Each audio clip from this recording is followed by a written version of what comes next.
জাতীয় সংসদে ফেনীতে মেডিকেল কলেজ স্থাপনের প্রস্তাব প্রত্যাখ্যানের প্রতিবাদে রাজধানীর জাতীয় প্রেসক্লাবের সামনে মানববন্ধন কর্মসূচি অনুষ্ঠিত হয়েছে। এ সময় বক্তারা বলেন, শিক্ষা ও স্বাস্থ্য খাতে দীর্ঘদিনের অবহেলার শিকার ফেনীবাসীর ন্যায্য দাবি উপেক্ষা করা হয়েছে। তারা দ্রুত ফেনীতে একটি সরকারি মেডিকেল কলেজ ও পাবলিক বিশ্ববিদ্যালয় প্রতিষ্ঠার দাবি জানান। মোহাম্মদ শাহজালাল ভূঁইয়া উজ্জ্বলের তথ্যচিত্রে বিস্তারিত। মানববন্ধনটি পরিচালনা করেন সাংবাদিক কেফায়েত শাকিল। কর্মসূচিতে ফেনী জেলায় পাবলিক বিশ্ববিদ্যালয় ও মেডিকেল কলেজ বাস্তবায়ন পরিষদের মুখপাত্র ওমর ফারুক মানববন্ধনের উদ্দেশ্য ও মূল বক্তব্য স্থাপন করেন।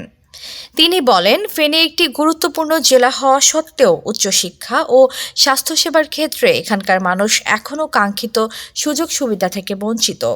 জাতীয় সংসদে ফেনীতে মেডিকেল কলেজ স্থাপনের প্রস্তাব প্রত্যাখ্যান করায় জেলার মানুষের মধ্যে গভীর হতাশা ও ক্ষোভ তৈরি হয়েছে। ঘরে বা ইন্ডাস্ট্রিতে মেঘনা স্টার কেবলস, বিশুদ্ধ কপারের নিরাপদ কেবলস, আপনার নিরাপত্তার সঙ্গী। প্রিয় উপস্থিতি, আমরা আসলে অনেকে মনে করবেন যে মেডিকেল কলেজের জন্য কেন দাঁড়াতে হবে এখানে। এটি খুবই কষ্টের জায়গা। বলতে হয় যে আমাদের ফেনীতে শুধু সন্তান জন্ম দিতে গিয়ে প্রতি বছর অসংখ্য নারীকে মৃত্যুবরণ করতে হয়। বক্তারা আরও বলেন, ফেনীতে একটি সরকারি মেডিকেল কলেজ প্রতিষ্ঠিত হলে শুধু ফেনী নয়, আশেপাশের জেলাগুলোর মানুষও উন্নত চিকিৎসা ও চিকিৎসা শিক্ষার সুযোগ পাবে। একই সঙ্গে একটি পাবলিক বিশ্ববিদ্যালয় প্রতিষ্ঠা হলে এই অঞ্চলের শিক্ষার্থীদের উচ্চশিক্ষার নতুন দ্বার উন্মোচিত হবে। HPL UPVC pipe and fittings, শক্ত, মজবুত ও দীর্ঘস্থায়ী, এক পাইপে জীবন পার। ফেনীর মানুষ হওয়ার কারণে আমাদেরকে পোস্ট পদবিতে বঞ্চিত করা হয়েছে। ফেনীর মানুষ হওয়ার কারণে আমাদেরকে চাকরিতে বঞ্চিত করা হয়েছে।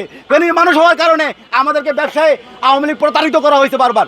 মানববন্ধনে বক্তব্য দেন ইঞ্জিনিয়ার এনামুল হক আজিম, আব্দুস সালাম ফরায়েজি, দিদারুল আলম মজুমদার, বিশিষ্ট ব্যবসায়ী ও ফেনী ফোরাম ঢাকার সহসভাপতি ডক্টর আহমেদ কামরুজ্জামান মজুমদার, ওমর ফারুক মজুমদার, বিশিষ্ট ব্যবসায়ী ও সাবেক ফেনী বেসরকারি মেডিকেল কলেজের ডিরেক্টর রফিকুল ইসলাম কিরণ, যুগ্ম সম্পাদক সাদিক দিদার, কবি ও কলামিস্ট আব্দুস সালাম ফরায়েজি, বাংলাদেশ মুঠোফোন গ্রাহক অ্যাসোসিয়েশনের নির্বাহী সদস্য কাজী আমানুল্লাহ মাহফুজ, ইমাম উদ্দিন ব্যবসায়ী, নাফিজ ইমতিয়াজ মজুমদার শিমুল উদ্যোক্তা ও সংগঠক এবং দ্য ইকোনমি পোস্টের সম্পাদক মোহাম্মদ মহিউদ্দিন। ফ্লাইওভার করে দিবেন বলেছিলেন, বিশ্ববিদ্যালয় করে দিবেন বলেছিলেন।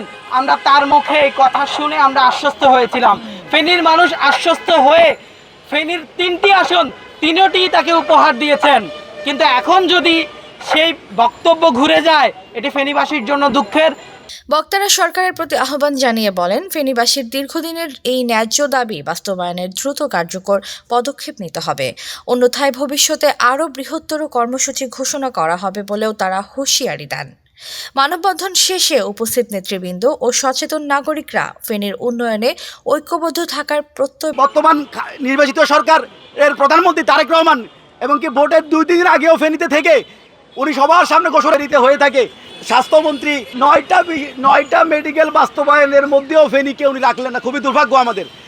এতক্ষণ আপনাদের সাথে ছিলাম তামান্না ইসলাম তন্নি। প্রতিদিনের নিউজ আপডেট পেতে আমাদের সাথেই থাকুন।